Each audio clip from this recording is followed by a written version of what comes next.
Thanks for listening to Absurd and Report podcast. Real quick before we get started, I just have a quick message from our sponsors.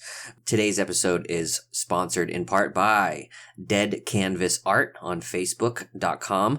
This is a very cool artist collective. So every week we have a featured artist from the Dead Canvas art community. This week's featured artist is Timothy Young.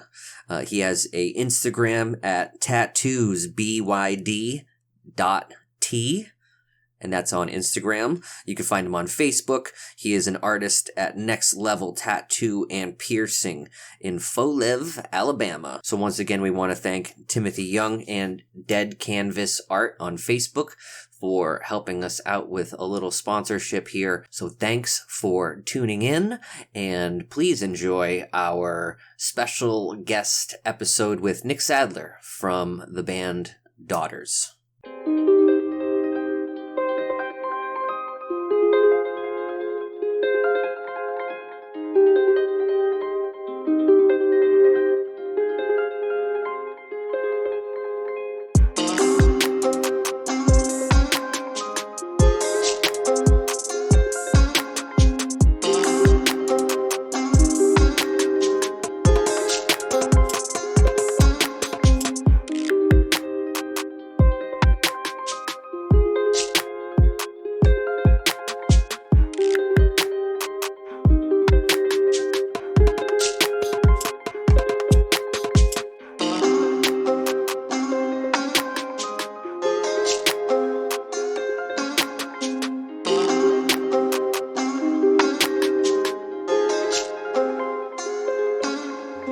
Absurd and Report podcast. I'm Derek. And I'm Josh. I'm Nicole. I'm Nick Sadler. Hey, that's one more person than normal. We have. I thought you were gonna go to like an Ed McMahon-esque, like, hey. Where's the hot one? We don't have a sound effects board. We're too poor for that. I sold it. Can it just? I'm just gonna sample my own voice for next time. Yeah. That works. Make your own soundboard DIY episode. Yep. We have a special guest in-house, Nick from the famed Providence-based band Daughters. First record came out 2003. Canada Songs, if I'm not mistaken, was the first official release. There's a 7-inch before that from 2002, but that was just self-titled, isn't it? Yeah, well now with the digital stuff, everyone just calls it an EP. But it's not. It's like 4 minutes worth of stuff, and half of that is sampling samples. So there's not as much structure to it, basically. Like noise stuff, yeah. I haven't heard it that specific one since I was like a teenager, I think. So it's like my favorite one. Yeah. And you've been with the band from the jump, from the get-go? Yeah, coming up on 19 years. That's crazy. I remember in college for music, I eventually went, and they made us pick out instruments in a piece that they would play. And that was incredibly difficult, and I remember being there and being like, these guys should listen to Daughters. They wouldn't even know what to do. It's funny you should say that, because when we're mixing and things like this and I'm planning pre-production, I go out of my way to make it harder for your ear to discern what is happening in the mix, because unlike most bands, I do not want people trying to cover my music very easily. Right. You know, and I don't want to reveal the magic trick. Yeah. Fair enough. Yeah, I have noticed that on the production on some of it, where I'm like, I can't tell what is what in some of the songs, you know? I really like that. Between like the instruments and the electronics noises. I'll write 2 guitar parts that are palindromes. Okay. I can reveal that much. They'll be just a palindrome, but then I'll mix them really close to each other. Oh, okay. You know, things like this. Now, so aside from guitar playing, you're also main producer for the band? Yeah, it kind of nothing in Daughters is really all that planned out, but it sort of fell into my lap, and I sort of over the years became the principal songwriter. And in my mind, it's difficult to write a song without having an idea for production. They go hand in hand, and so that's just kind of how it worked out. So at the end, we take everything to machines with magnets, and the professionals. Yeah, mastering is not the same as So you send them your mixed down copies and everything, and then do you sit with them? I'll make like these really elaborate demos, and I'll be working on the common thread throughout a song or an album. It might be a tone or a production angle, things the way I want things to sound. And then I will take those to machines and we will either re-record certain parts or we'll export from my stuff and mix it in. And Seth Manchester there is an incredibly talented and artful engineer. And so he applies everything he knows to what I have. And then also he and I have been working together now for like 15 years or something on like 20 recordings. So we have a relationship where he can speak up and say, this sounds like shit, this is a stupid idea. Or he'll say, I have an idea, and I can go, that's a stupid idea, but that one's great, let's do it. And then with our most recent record, we've sent it out to Heba Kadri, and she's a mastering engineer that's done like Bjork and all kinds of stuff. Oh, no shit. Yeah. She's incredibly talented. And, where are those studios? Oh my God, Brooklyn, I think. Oh, okay.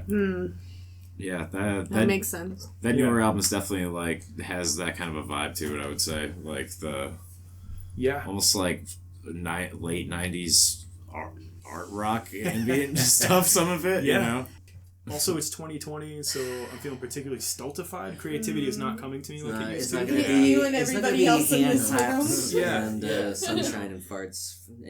I keep telling everybody, I was like, I feel like I'm rotting away, like in my living room because I work at home too. So I'm like, I'm at home like 24 hours all the time. Yeah, I forgot they had you at home too. Yeah, I'm at home all the time, so I feel like I'm rotting away behind this computer screen. It's so not weird, feeling man. inspired. I mean, Daughters is my job now. I get paid to write songs for Daughters. It's not a lot of money or anything. It's it's a little better than I used to do. I remember you used to work with me, and you were like amped that you're like, I get to fucking quit because my band is popular now. It was cool, and it's funny. You be careful what you wish for because now I have no structure in my life, and all of a sudden you go, oh, I'm not as big of a self-starter as I thought I was. Yeah. I need self-structure. That's why I miss going into the office. Yeah. And I picked up some shifts at Jam Stage. That was the other place I worked all that time. Yeah, I remember. Just to get out of the house and be around music. And the Taunton? No, this isn't Pawtucket. This is the Pawtucket one. Gotcha. But I'm trying to give myself I'm trying to forgive myself a little bit to remember that it is 2020. This isn't the most normal year in which you have all the time to yourself. I have all this time to myself, and there's not a lot I can do with it. Yeah, I did want to ask you about creating in a COVID atmosphere where everything's closed, or if it's not closed, it's under restrictions of some kind. And we just finished an interview with some producers of a local movie, Death Drop Gorgeous. Oh, those are my friends. We worked together. Actually, I don't think Josh was there then, but these are buddies of mine going back years. And I mean, they seem to know Josh. We sat down. They're like, "Oh, Josh, how's it going, bud?" And nice impersonation, by the way. What the? Is that Wayne? Wayne wasn't even on the phone. It's stuck in my throat. But I choose Wayne for that. But they were talking about how they wrote 2 screenplays. Because these two producers happen to live together, so not only have they been like quarantined, but they're quarantined with a writing partner. This year? Yeah. Yeah, so they wrote 2 screenplays. They described both of them to us. I was like, that sounds like 2 full movies right there to me. Some people are not having the problem that I'm having, and it's I only feel good about it on some level because I do know other people who are normally, like, I consider myself to be pretty prolific. Like, I can sit down in front of an instrument and come up with something that sounds pretty decent pretty much right away. Yeah. This year is not the case. It just like, I don't know what the deal is. The only things I can come up with are exceptionally slow, cinematic, and simple things that sound very ugly. Or, like I said, melodramatic. I think they sound like I'm going for sort of like a dark melancholy, but really they just sound melodramatic. It's not good. They're like basically. You think that comes through in the music, or you just I think they're like glorified emo songs. Okay. Do you know what I mean? Which I mean, not the good emo. I know there's a handful, but I'm talking about like Get Up Kids or something. I'm talking about like some Dashboard Confessional shit. It's like new rap is just old emo. Wait, what? It follows this and that's exact the other thing. same My format. rap game has fallen off so hard this year. When you say cinematic stuff now, is that leading into a project? Are you going to be doing anything along those lines? I am. I have 3 or 4 movies set up that I'm scoring in the next 2 to 3 years. All right. Some of them are pretty substantial budgets. Others are smaller.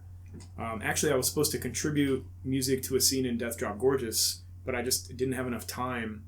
And I was moving around a lot, things like this, and learning new software. So it just wasn't going to come together. But I have been intermittently scoring things and licensing music to various companies and whoever for a decade now, and the Last Daughters record has some of that in it.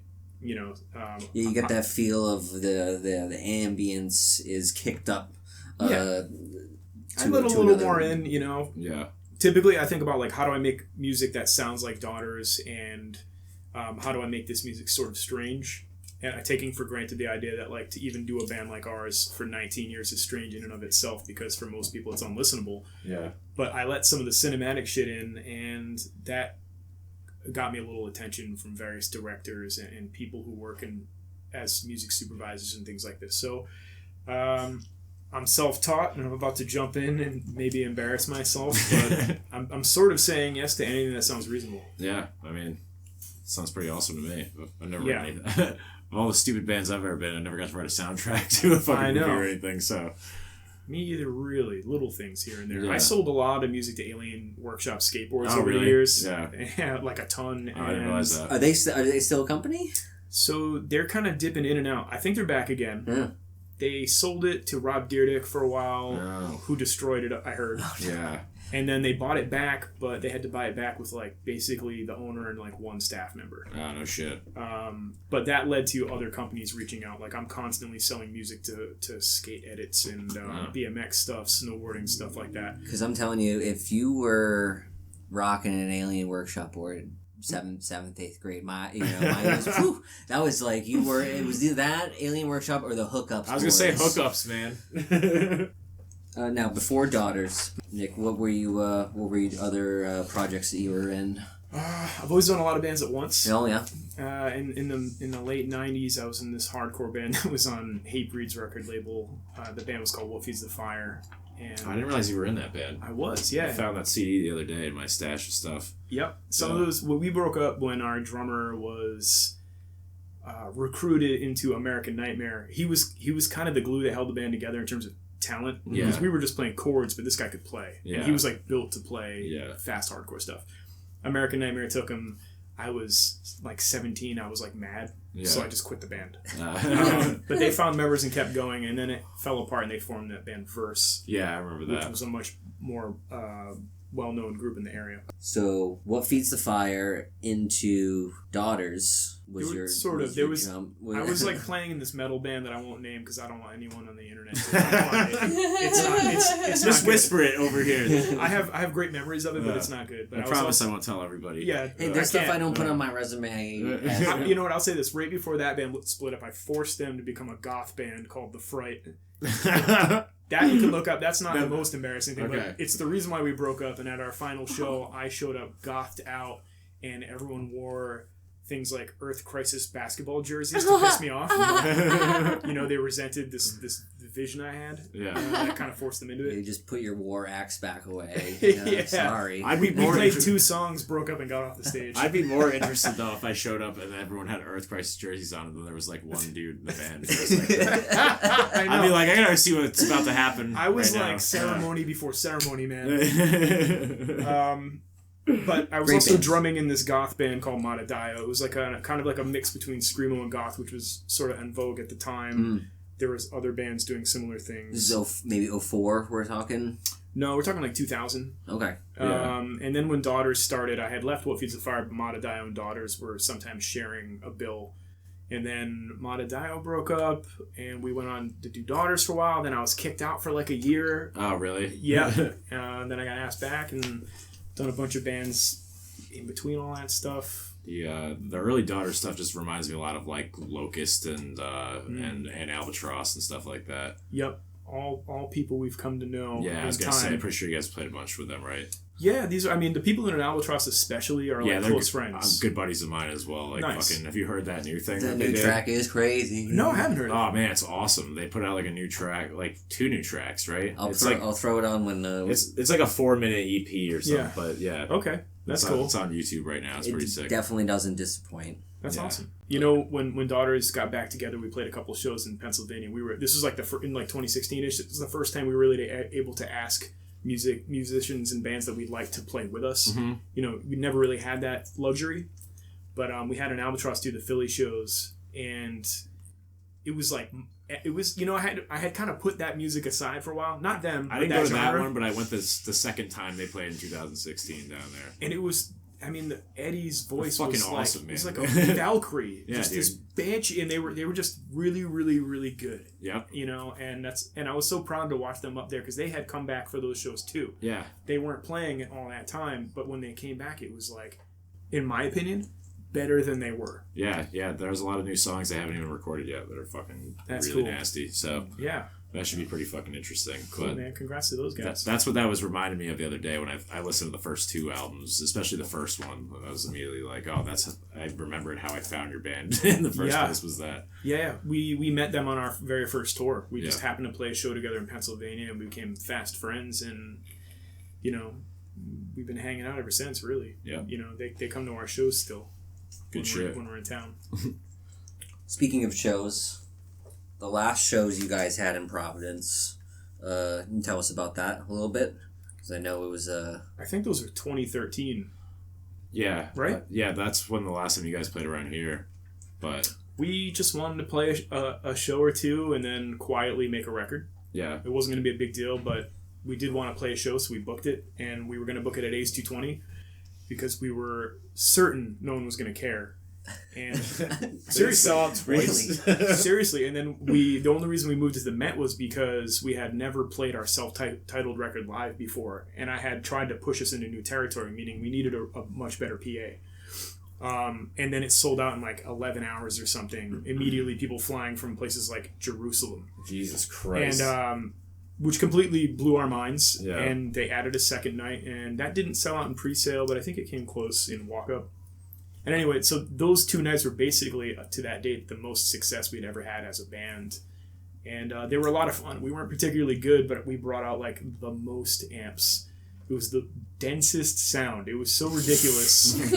And the poor sound engineer, I mean, I remember I saw a video from the back of the room, and like pretty much all you could really hear in the PA was sort of some vocals and just kind of a lot of hi-hat, because frequency-wise, they sort of sit right up there. It's like an LCD sound system show. Yeah. But they were really, those shows were a blast. Yeah. They were really cool, man. Oh, wow. And we had Power Masters play. I did. Yeah. No one wanted them on, and I was like, I like this band. I didn't realize they played that. That's weird. Where are they from? This is a now defunct and short-lived Providence sort of punk band. Mm. Power. And in my mind, when I had to like sort of move back from New York, they were the precursor to realizing that like good, true punk was sort of coming back again. It never goes away, but like it was kind of on the wane. Yeah. And when I saw them, I'm like, this is kind of like the real attitude that you look for in punk music. And little did I know, though, it was sort of springing up everywhere, kind of all at once. Yeah, after that, there was a lot of those bands around here for a good, 3 or 4 years. Yeah. Not so much anymore, but definitely at the time, there was a shitload of them. Who are you listening to now? Who's catching your attention? Man, I don't know. I haven't been good this year about listening to new music at That's all. what I was saying. Yeah, Josh only wanted to just rip on things. He's like, I've heard shitty music. And he's just like, we can go start there. I listen to all the shitty music. I listen to good music, but I also love really bad music. I'm pretty certain that if I have things that are good in my listening habits, that's purely by accident. I'm sure that everything I listen to regularly kind of sucks. But when I explore a lot like I am right now, I tend to go through a period where it colors the music that I make in negative ways. Like I'll find something that's way outside the wheelhouse that I like, and then all of a sudden you can hear that in what I'm making, and then what I'm making is bad. Josh was saying that he, on the most recent record, that the influences that were coming out, I definitely noticed it was. He mentioned like an art house rock kind of vibe, and you could kind of hear like this Nick Cave-esque with, like you were saying, with like just the dissident, like just like I feel like. The twisting knife is like a really good way to describe. You know what's weird about that record? When I just made it. I made it in GarageBand in my house, and everyone lives. I'm the only one who's still in Rhode Island. They've all moved, and we would just trade demos via Dropbox, and we'd have commentary. And we kind of write that way, Yeah. And once or twice a year, our drummer would fly out from Texas, and we'd get in a room together and generate a couple things here and there. But I just made it, and all I wanted to do, the only thing that needed to happen was I needed to like this thing. And I wanted it to feel like it was now. I didn't want to do some throwback Daughter shit at all. Yeah. And when it came out, though, immediately all the reviews from like listeners and people working in music were like, "This is a record about mental health," and I was like, "What? That's so weird." And then people were saying this is a very like people who are probably less initiated with some of the subculture of music that we listen to were saying things like, "This is a very terrifying record," which also never occurred to me because I've heard terrifying music. Yeah, it doesn't seem too terrifying. Right. Yeah. So I kind of know that there's stuff, you know. But what I've learned in the last 2 years is that it's very much subconsciously a record about mental health. I mean, there might be some references lyrically that are overt, but as far as I am concerned, I started to realize in time that my music is totally a representation of my fractured mental health. And that sounds a little corny, but no, I started to figure it out. I started to go, holy shit, it's in there. Like, it's totally subconsciously, that's what it is. I figured, you know. And also, I've been in so many different types of bands that are very much different than Daughters. Like, if you've ever heard another band I was in called Fang Island, you know that is I've heard Fang polar Island. opposite. Yeah. And I also play bass in a post-punk band, which is different than those two. And so when I think about music making, what I hope I'm capable of is being able to do different types of things. That's always been a goal of mine. So when you make a record like that, you're in my mind, I'm thinking nuts and bolts mostly, and trying to affect the listener with trying to control mood and tone, things like this. And then the record comes out and it's like, it's about mental health, and you're like, well, no, it's not. And then, you know, you have like a rough year and you go, maybe it was. You know? So what was like the biggest thing that you guys played since you got back together? Like, what was the... I wish people who've known me for a long time in Rhode Island could have just been with us to see how bizarre last year was. I saw like some videos of it and I was like, how many fucking people are at some of these shows? It was so weird. This is LA? Or LA, Chicago? Well, as headliners, we're now, they're called A markets, like places like LA and New York and stuff. Yeah. We're bringing around 1,500 people as a headliner. Damn. Which is kind of a lot, yeah. You know? In Providence back in the day when we were active, it was more like 300. Yeah. So we've grown substantially, and what's fascinating is as someone who never sought out to have a career, there are people showing up with their kids, bringing them to their first quote-unquote concert. Oh, yeah. Well, yeah, because like right? shit from 20 years ago, it's a band again. Yeah. And then there are people who liked Canada songs showing up, and there are people who are showing up for the new record. Yeah. And then there's people who are just older. You know, like I meet and take pictures with folks who are in their like 50s and stuff now. Yeah. And probably for anyone who's sought a career, this is not abnormal when you get a little attention, but for someone who did it accidentally, this is very weird for me. Yeah. To have my picture taken all the time is really not my thing. Yeah. So we just try to rise to the occasion. But so those moments were like fascinating. Places like we play this place Belasco in LA, and you walk out into the crowd, into the stage, and it's just like tons of people, way more than you're used to. The biggest things we did though were always festival related. Like we played Hellfest in France. It's not the Hellfest of our youth from the States. It's now like this gigantic metal bonanza thing, and we played our crowd in our tent was about 10,000 people. Yeah. But then they film you and put you up on these giant projectors to 90,000 other people. Oh, Jesus Christ. Something around that. And oddly, I had like the worst show with my life. That was the biggest crowd I've ever played to, and my gear broke, and then I didn't rise to the occasion particularly well. Yeah. And then before that, we did this thing called Roadburn, which is sort of like a very popular make it or break. Like it can really boost your career. Where is that again? Where do they have that? Tilburg, Netherlands. Okay. And again, like a South by Southwest kind of thing. Yeah, pretty much. Yeah, it's huge. For like dark music, aggressive music, and I didn't know anything about it.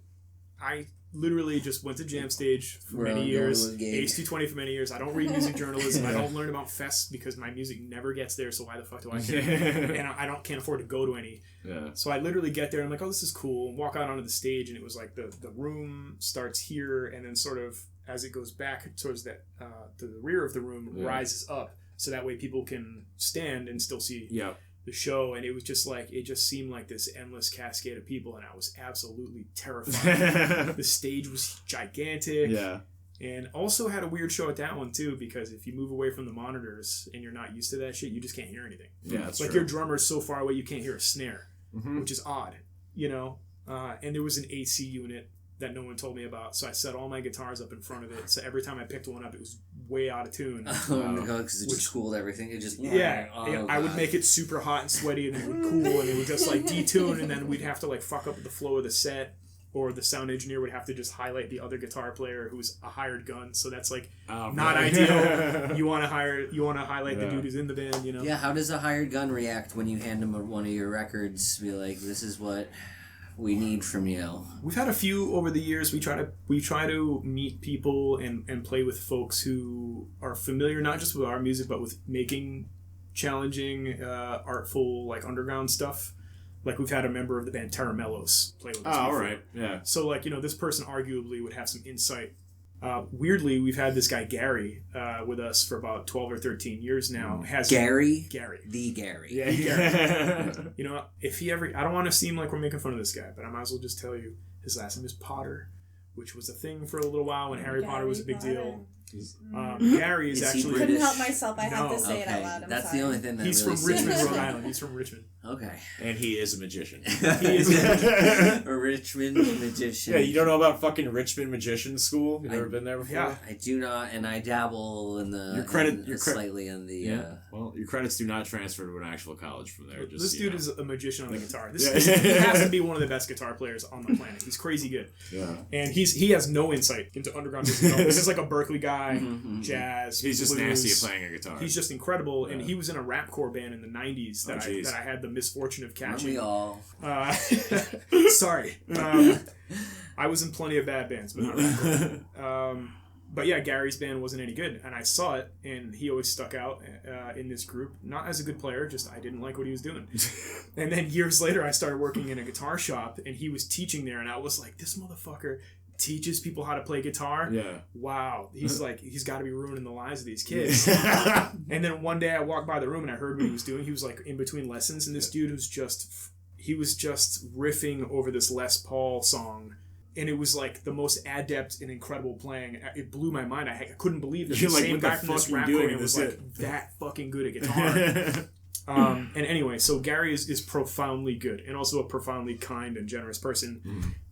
Working with him is strange because it's playing the music of Daughters is so different for him that he actually struggles with what we're doing to a degree. He always figures it out, but it takes him a while, and that's like cognitive dissonance. Like it's like perfect because he's the best player and he can't figure our shit out. Whereas to me, our shit seems totally accessible and normal to me, and I can't play any of these things he's doing. Like I don't play that way. I can't play a guitar lead, for instance. I really can't do shit like that. So we keep Gary around because he's a really hard worker. He's super invested, and he's just a pleasure to be around. We were supposed to play a show last year with the saxophone player from Lost Boys. Oh, gee. Oh, what? The greased up sax man from the Lost Boys? Yeah, Tim. Yeah. And he's like, yeah, Tim. Oh, Tim. We've had this joke so many times before. You guys have brought him up before? Yeah, we've talked about we make fun of that movie constantly. So. Dude, he's always a point of mention if you're talking about the Lost Boys. Some promoters we know were like, yo, we got Tim. He's playing shows again. We want to fly you in. We'll pay for everything. Where you stay, just play a show with Tim. And we were like, fuck, yes. This is like our dream come true. Like Lex and John and I, we love Lost Boys. Yeah. You know, we're still under its power. You still believe? That's what you're telling me. We still believe. Nice. And we have management now. They helped us see that it would just be very expensive and not a thing to do. But our drummer's partner got one of those celebrity videos together. You pay a celebrity and they make you a personalized cameo. Video. Yeah. He did one for our drummer. He did like this sprawling, like 3-minute long. That's a long one for a cameo, right? Yeah. They usually go like minute and a half. Yeah, usually. Yeah. This dude goes in. He's referring to our drummer by all of his like joke nicknames that we have for him. Alright. And it's a perfect gift for John. I mean, John loves this shit. Man, if you get Greased Up Sax Man to be on a couple of albums, it would be fucking hilarious. I'm fucking cool with that. That'd be That'd be so cool, man. We do, like I said, we do talk about weird stuff on this podcast, and we had a user suggestion from a couple weeks back, but we've been delayed due to COVID, as we keep saying.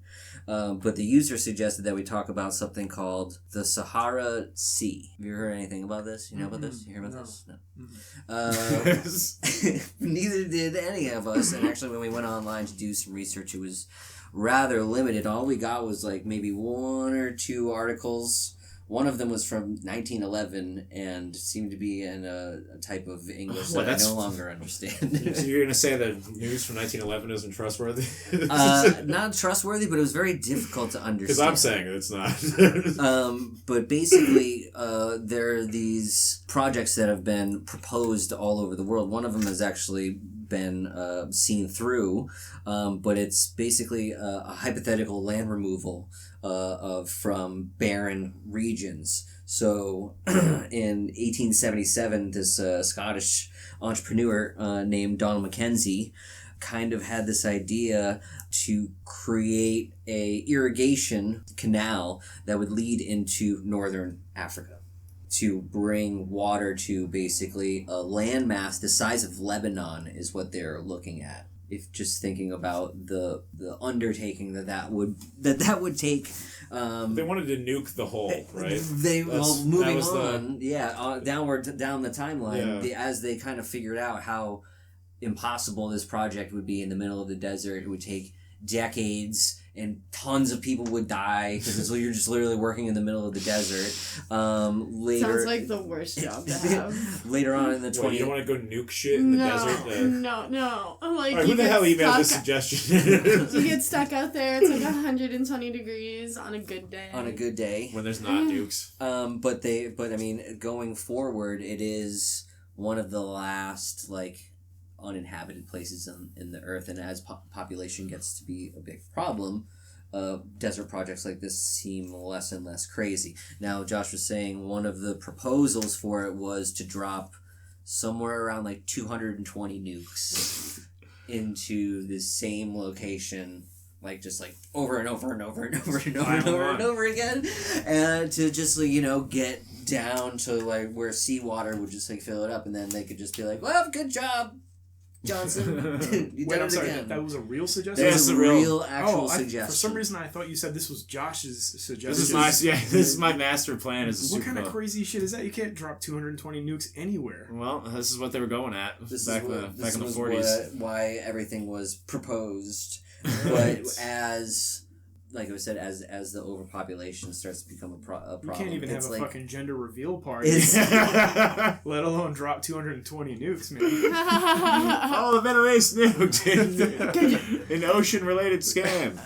They dropped 220 nukes. I think 30 it's a boy. people died, right? 30 people died, all because of that gender reveal party. I know, and it's the second one. When I saw the article, that's the second fire related to a gender reveal? The one from 2 years ago, 3 years ago, whatever it was, the other fire, I toured through that. Through California when it was happening. It was also the result of a gender reveal party. People need to stop. What the hell's going on at these parties? People using pyrotechnics for your They're gender using reveal. pyrotechnics. They're using things that release colored smoke, and when you see the smoke, you're like, blue for a boy. I heard that they have to pay for all the expenses that go into. All right, so that kid's life is fucked for the rest. I know. I was talking to my parents about this. I was like, imagine being in debt for your whole life and then still being in debt when you die. Yeah. There's no way there's going to be so much property and land damage, and there's no way anyone could pay that, right? I mean, so here's the thing. It's I don't know. They were like, we should have just done balloons, man. This is ridiculous. Just a slide whistle and a balloon. Or what's that thing you blow into it and a little arm comes out? Yeah, it's a slide whistle. Yeah. Slide whistle, party maker. The thing about California and why it's so funny that it happened from a gender reveal is because there's signs everywhere that say, warning, do not do this, dry season, high risk fire. And they're interchangeable signs. Somebody goes up there every day and checks it, and then fireworks, and so there was signs around that was you're not supposed to do this. And if you're smoking a cigarette in your car and you flick it out the window and say a cop sees you do it, you get fined $400. Oh, yeah. As you should. That shit's stupid. Just put it out in the fucking ashtray. Yeah, there's an ashtray in your fucking car, or get a Dunkin' Donuts cup if you don't have one. Yeah, seriously. Yeah. It's ridiculous. We're supposed to we're supposed to, the world around you is supposed to mind your smoking habit. Yeah. I don't know. I smoke cigarettes and I don't have a problem with putting them in a fucking cup if I have to. Yeah, there's all kinds of easy shit you can do and still smoke. Super. This episode's sponsored by Marlboro cigarettes. I have played a show sponsored by a cigarette company. Oh, yeah? Yeah, I didn't know it.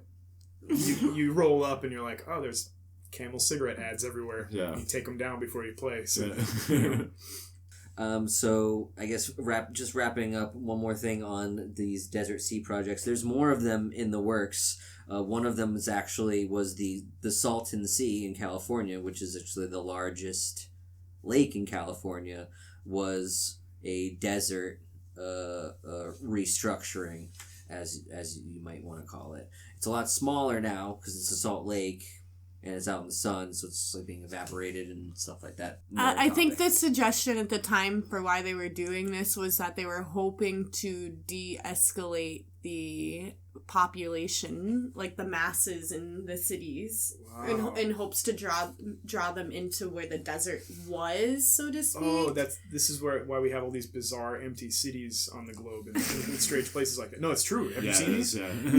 No, I know what you're talking about. Yeah. But they were just like, well, maybe it'll be better for population if we can spread it out more.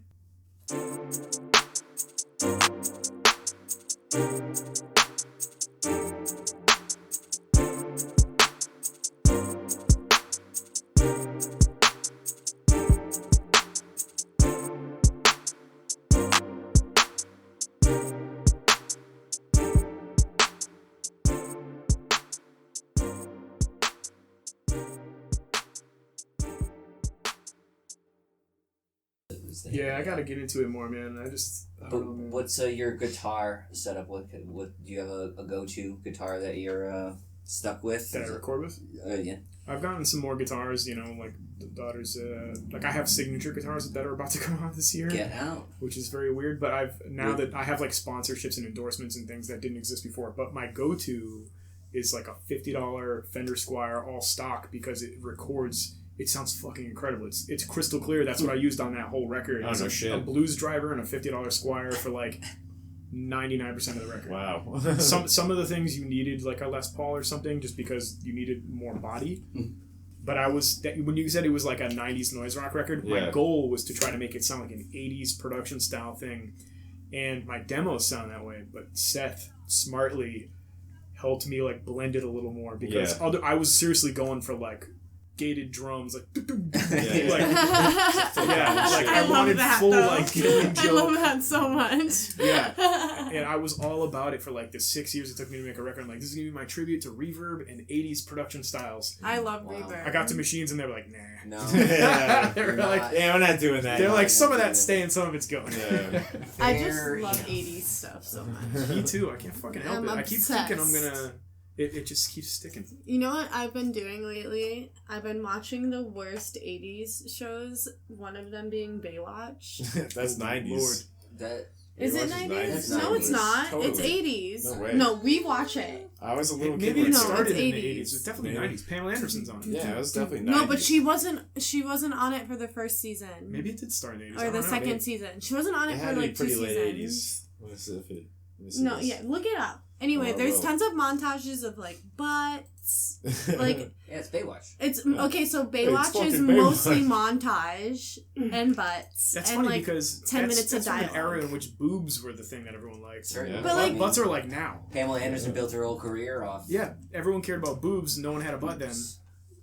Why would you have a whole show about butts? I don't know. Listen, I watched it and there was tons of butts to be watched like on the 89, show. reasonable butts? Very reasonable butts. What I don't understand. That's like, the original name. It's like girls like taking their normal clothes off and then being like this, and it's just This week on zoomed in Reasonable the Butt butt. Beach. Damn. You know what I mean? I wonder It's what their just like- demographic was. Like, who actually watched that? I don't know.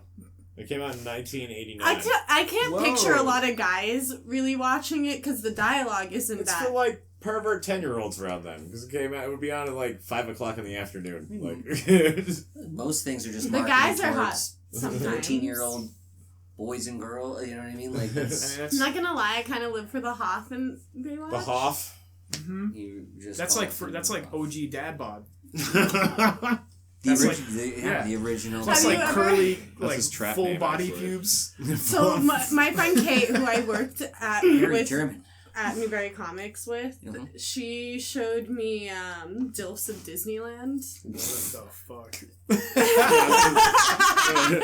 It's like dads. Yeah, no, I got At that. we know what Disneyland. DILF means. This is a what a YouTube channel or something? It's an Instagram page. It's just it's like a bunch of people taking creepy photos of dads. Of people's dads. Yes. Well, that's kind of creepy. I kind of dig it though. Isn't it fucked up when you get an actual phone call? You're like, what in the fuck? Yeah, I don't get it. It's always some crazy me. shit. Yeah, nobody calls me. It always says spam risk. I wish that would just, instead of saying unknown, should just say nonsense. Nobody calls me unless they want money, so... I literally am on autopilot. It's like I was saying earlier, like my dad gave me a guitar and that was it. I never really thought about anything else. It's kind of fucked up, actually. Yeah. When you start to, I'm going to be 38 next month, and I'm like, I don't want to do anything. Nothing. I'm just going to go back out on tour. I don't know. Yeah, I want to eat good food. I don't know. I don't understand. I'm with that, though. That's pretty much my two goals. Eat good food. Yeah. We can go Someone on like said a to me the food other day, tour, I'm like, what have you been doing all year? Like I drink the best coffee. I eat the best food. I was like, you do? I was like, that never even fucking crossed my mind. I'm like, I'm literally eating. I've been shoving crap into my mouth for I'm for like months. eating peanut butter with a spoon out of the jar, going. I'm not gonna say I didn't. That's do that me today. too. I love peanut butter. You know, I used to least once a sleepwalk and eat peanut butter out of the jar with my hands, and I would only know because it would be in my rings like the next day. It would be like, Yeah, you guys should do some shit on Mad Hatters. You guys ever seen that? That's what I was gonna ask you as a guest on the show. We need some suggestions of things that you found weird or strange that maybe we need to have more. I like all this stuff, actually. It's funny that I ate up so much time just fucking pontificating about music shit. That was the reason for you being. I guess that's a good thing, right? I guess so. There's no dead air. You wanted me to do 45 more minutes on this? I'm saying next season invite me back and I'll just talk about horror movies and like he wants to come back, you hear this? That's great. That's great. It's tough too because Mad you find Hatters, out. You said though. Mad Hatters are pretty cool. I saw that on some episode of something over the last 10 years. Where what an actual Mad Hatter was, or so that comes from this thing. Is back in the day, people who made hats. The hats were super popular. They're popular now, obviously, but like top hats and all these ridiculous hats are popular. These dudes were working with mercury while they were making them regularly, having no idea it was fucking them up. So all these hat makers. It was like an epidemic of people who were literally going insane because they were filled with mercury. So they would like use it to clean the insides of the hats out and shit like that, right? So then something like that. So then people that would wear the hats would also get the same thing. Oh man! Everyone. I'm happy I brought that up then. Yeah, it's a thing. A lot of people with mercury poisoning. Yeah, you know. I know. Going all fucking nuts. I was on tour with Chinese Stars one time in Paul Vieira. I was eating a lot of tuna fish. Yeah. And Paul Vieira was like, you gotta stop eating that tuna fish, man. You're gonna get mercury poisoning. And I was like, what? I was like, literally, some of my earliest memories are scenes from fucking horror movies. Like, I remember the Twilight Zone movie. There's like a little girl. Yep. The sister turns on her. She doesn't have like a mouth or something or no eyes. That's like literally one of the first memories I have. I haven't seen that movie in a long time. So, like, what are your favorite, like, current horror movies? Oh man, so I also used to work at Acme Video for years, and so I thought I was gonna be a filmmaker for a long time, and so that place helped to grow my interest in films substantially. And so the things I like now are like really dry, old, fucking bizarre shit, like Iron Rose. You ever seen Iron Rose? It's an old French erotic horror film. It's slow as shit, but it looks incredible. It takes place in an ancient like French cemetery. We did see Veronica. Veronica? No, don't listen. No. This movie's incredible. It's beautiful. It's spooky as shit. The setting is incredible. It's like this couple goes to a cemetery to just fuck around, and it's like an ancient, crazy looking one, and they're playing in old graves, and there's weird things that they don't really draw attention to, like clowns randomly walking around in the background in the woods and shit. I love Daughters of Darkness. Has been probably one of my favorite horror movies all my life. I haven't heard of that one either. It's another like foreign, super dry, like kind of almost erotic horror movie thing. My favorite horror movie of all time is Night of the Demons. Oh, I just watched it. I've seen that thing that's like my Halloween movie. Mm-hmm. So I just compiled my 2-month Halloween. Demons is sick as well. My 2-month Halloween list. And there's a really cool documentary.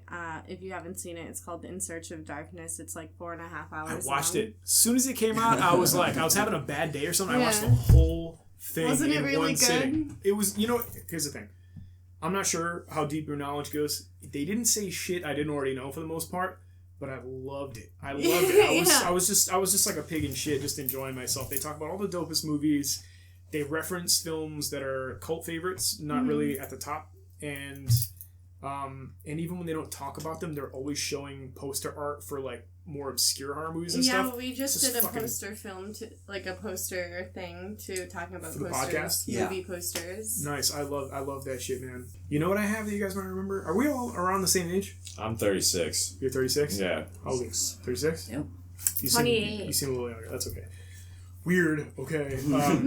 Back in the day, you know, those little like quarter slot machines at like supermarkets and stuff for kids. Mm-hmm. They used to have, you know, that sometimes they'll have a sticker machine. Yeah.